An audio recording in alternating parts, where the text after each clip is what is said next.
Brian, querido, ¿cómo anda? Buenas noches, gracias por estar. ¿Qué tal, Sergio? Buenas noches. Gracias a vos por la invitación. Bueno, ¿qué es alemán? ¿El apellido? Sí. Sí, de los famosos alemanes del Volga. Sí. Colonias que vinieron en su momento al norte en Estados Unidos, algunos a Brasil y otros repartidos en Entre Ríos, principalmente en Argentina. Es Mayer. La Mayer, bien castellanizado, la pronunciación en alemán sería Maya. Bueno, tengo la duda, después me voy a fijar después del programa, si no había un gran arquero alemán. Tengo esa duda en la época de Rummenigge, en la época de Frank Beckenbauer. Pero bueno, después me voy a fijar. Bueno, el otro día en la radio charlábamos, Sí. y esta mañana yo lo comentaba porque vos tuviste la generosidad de mandarme algo de información. Con este tema del predio del Belgrano, sé que estuviste en contacto con la gente de Peñarol y tuviste el contacto correspondiente en Buenos Aires. Sí, Sergio, porque, bueno, con esto de la elección para Convencional Constituyente, recorriendo algunos lugares, entre ellos el Club Peñarol, aquí en Rafaela, uno de los clubes más importantes de la ciudad, lo primero que hacían las autoridades era llevarme justamente al predio que está en disputa, al lado de Roque Sáenz Peña, que pertenece al Belgrano Cargas y que hace ya gran cantidad de tiempo que está, bueno, en esta disyuntiva, porque se hizo una presentación con el cambio de gestión de que esos terrenos tenían que volver a poder de su titular, porque estaba siendo utilizado de alguna forma un tanto irregular, al menos en términos de años. Administrativamente. Sí, alrededor de 30 años venía funcionando de esa forma. Y ellos me contaban que si bien ya habían hablado con funcionarios en el nivel local, en el nivel provincial, no se había llegado a ningún acuerdo y que judicialmente estamos en una instancia donde se ha intimado desde el Belgrano Cargas a que el predio sea entregado. Hay ya prácticamente en la última instancia un pedido de desalojo. Sí. Me comprometí a hacer lo único que está a mi alcance como funcionario nacional, que es llamar a la organización que corresponde, que es la Secretaría Nacional de Turismo y Deportes, que hoy en día está a cargo de Daniel Scioli, para contar la situación y ver de qué manera se podía colaborar, teniendo en cuenta el impacto deportivo, además de social y de contención que tiene esto para tantos chicos de Rafaela. Bueno, la respuesta llegó, por suerte, en menos de una semana. También llegó la convocatoria que viajemos en Buenos Aires. Y ayer estuvimos junto al subsecretario nacional. Ayer estuvieron. Ya estuvimos exactamente en la capital federal, junto al presidente de Peñarol, a su vicepresidente, reunidos con Diógenes de Urquiza, que es el subsecretario nacional de Deportes de la República Argentina, a quien se le entregó, además de exponérsele, toda la documentación de cómo ha ido avanzando esto en términos administrativos hasta el día de la fecha. El compromiso del Gobierno Nacional y la respuesta es que van a comunicarse con el Belgrano Cargas para evaluar qué punto intermedio se puede encontrar a esta situación, atendiendo dos cuestiones. Primero, cambio de gestión en el Belgrano Cargas, y segundo, que está en proceso de privatización. Claro. Por lo tanto, esto demanda que no solamente se estudie el caso en particular, sino también atender la situación general para tratar de ayudarlos, pero lógicamente todos estamos en la misma línea, y es que los chicos del Club Peñarol, las inferiores, el semillero, siga funcionando como corresponde. Claro, estamos hablando del predio que está ahí al cejo de la UTN. Sí, señor. Bueno, de hecho hay otras instituciones que están utilizando ese mismo predio. Sí. De una especie de cochera de la universidad, creo, donde ponen los autos o algo por el estilo. Sí, y hay otro club también. A ningún otro le llegó esta intimación que le ha llegado a Peñarol. Por eso también hay situaciones que llaman un poco la atención y que estamos tratando de resolver. Bueno, eso es un tema.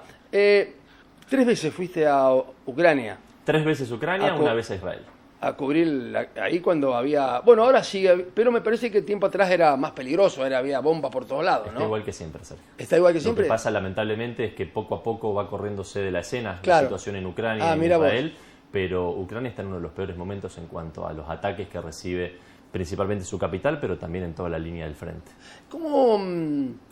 Porque evidentemente Ucrania, comparado con Rusia, Zelensky por un lado, Putin por el otro, es algo desigual, ¿no? Porque no se puede medir la fuerza de uno o de otro. ¿Cómo, más allá de la ayuda de la OTAN, cómo se puede resistir tanto tiempo?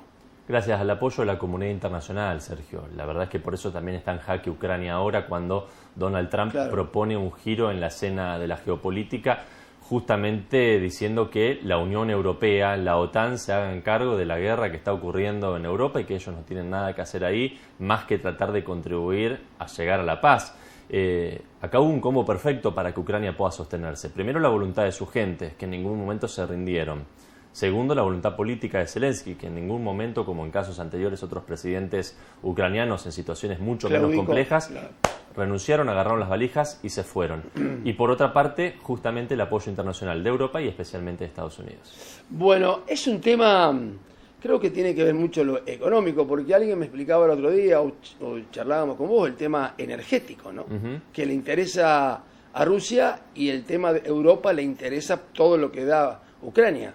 Sí, por dos grandes motivos. Primero, o tres, el petróleo y el gas, por un lado, y por otra parte tengamos en cuenta que Ucrania es uno de los países que mayor exportación tiene de granos al resto del mundo. Entonces sus implicancias no solamente tienen que ver con países más vulnerables, como por ejemplo en África, sino también el impacto que tienen en el mercado mundial del precio del grano.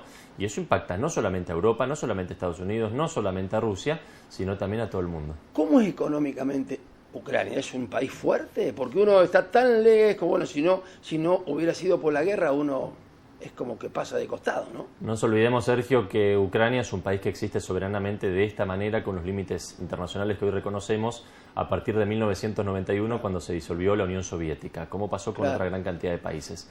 Algunos países vecinos que venían de este entramado comunista y de subdesarrollo económico lograron crecer en el último tiempo gracias a pertenecer a la Unión Europea, algo que Ucrania viene buscando.